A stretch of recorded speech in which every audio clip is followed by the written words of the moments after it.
ছাত্রদলের সাংগঠনিক অভিভাবক বিএনপি দেশ নায়ক তারেক রহমান বলেছেন, প্রকৃতিকে সাথে নিয়ে আগামী দিনে ছাত্র রাজনীতি পরিচালিত হবে। তারই ধারাবাহিকতায় তাদের কর্মকাণ্ড পরিচালনা করে ইতিমধ্যেই ছিলেন। আজকে তারা এসেছেন, আপনাদের সামনে তাদের মূল্যবান বক্তব্য দিবেন। আমি কিন্তু তারা রেখে যাওয়া সে ফ্যাসিস্ট বাহিনী এখনো বাংলাদেশে অবস্থান করছে। আমরা লক্ষ্য করছি বাংলাদেশের রাজনীতিতে আবার কালো মেঘের। আমরা বলতে চাই, বিএনপি ভারপ্রাপ্ত চেয়ারম্যান দেশ নায়ক তারেক রহমানের নেতৃত্বে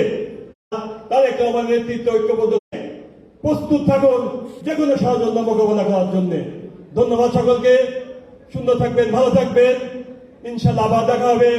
বাংলা জিন্দাবাদ, জাতীয়তাবাদী দল জিন্দাবাদ, জাতীয়তাবাদী ছাত্র জিন্দাবাদ, শহীদ